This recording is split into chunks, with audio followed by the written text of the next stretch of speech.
Forget the Cuban Missile Crisis. Forget the Berlin Wall. The real, immediate threat that defined the atomic age happened 80 years ago, and we've collectively erased it from history. In 1945, the world wasn't prepared for the bomb. But after Hiroshima, the superpowers weren't focused on peace. They were focused on a race, a desperate, brutal technological sprint to deploy an arsenal that could annihilate the planet. This is the story of the nuclear crisis that never made the history books, the terrifying scramble from 1945 to 1950, when a single political blunder or a broken radar could have triggered the end of civilization. It wasn't diplomacy that saved us. It was luck, and a massive, terrifying lie. The moment the Soviets exploded their first atomic device, Joe 1 in August 1949, the Cold War truly began. But here's the uncompromising truth. They didn't build it, they stole it. The Manhattan Project, America's $2 billion gamble, was compromised from day one by Soviet spy networks, led by figures like Klaus Fuchs.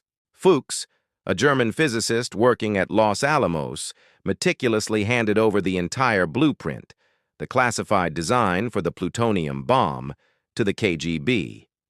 This single act of treason slashed the Soviet nuclear timeline by 5 years.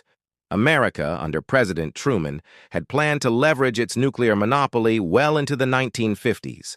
That monopoly dissolved in a flash of Siberian heat. The immediate geopolitical impact? Paralysis.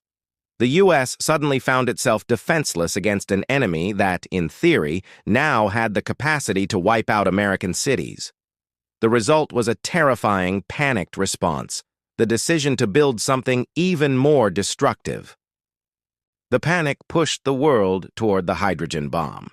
Truman authorized the development of the super in 1950, not as a deterrent, but as a strategic necessity. This was the moment the world escalated from mutually assured destruction, mad, to certain annihilation. To the public, the threat was missiles. To the military, the terrifying reality was the bomber gap.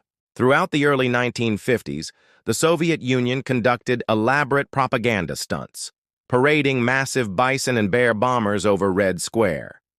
Western analysts, terrified of falling behind, catastrophically overestimated the size of the Soviet fleet. They concluded the Soviets had hundreds of strategic bombers capable of reaching America. The reality? The Soviets were faking it.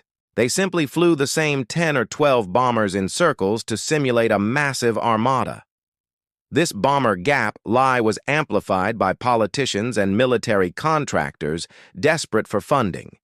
The U.S. poured billions into building up its own bomber fleet and creating the massive Distant Early Warning (DEW) line radar system across the Arctic. This overestimation had real-world consequences. Hair trigger alert, because the U.S. military genuinely believed a massive Soviet bomber attack could arrive. With only a 4-hour warning, Strategic Air Command, SAC, kept its entire bomber fleet loaded, armed, and circling in the air 24 hours a day, 7 days a week. A single broken radar signal, a flock of geese, or a simple human error could have launched a devastating retaliatory strike. The greatest vulnerability during this forgotten crisis wasn't the enemy. It was incompetence.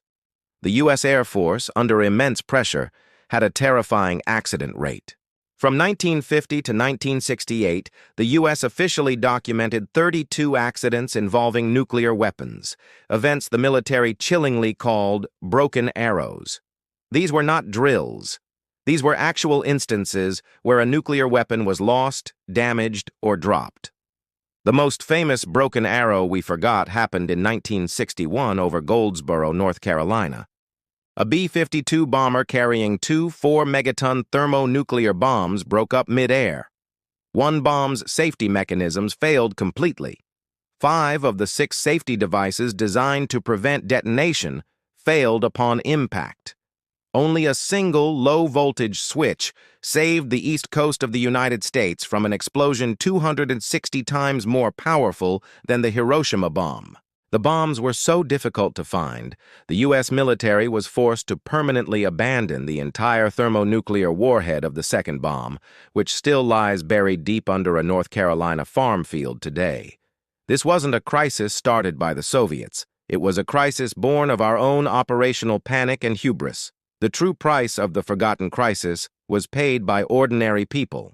In the rush to test bigger, cleaner bombs, both the U.S. and the Soviets conducted massive, above-ground atmospheric tests. The results were devastating.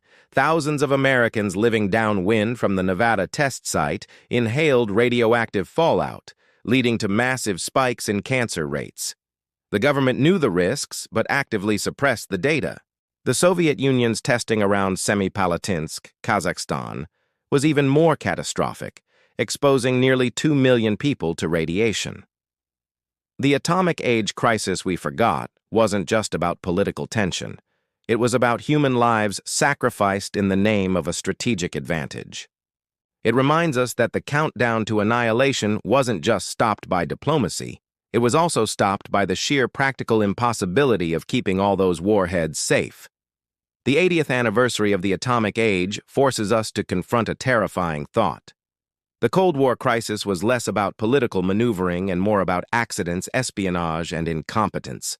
We were saved by a single electrical switch in North Carolina and the paranoia that forced the Soviets to fly their same 10 bombers in endless circles. The greatest lie of the atomic age is the complacency that allows us to forget just how close we came. The bombs are still here, and the fear should be too. If this deep analysis shocked you, smash the subscribe button and join the Fat Historian community. Comment below. Do you think the U.S. government ever truly recovered all 32 Broken Arrow bombs?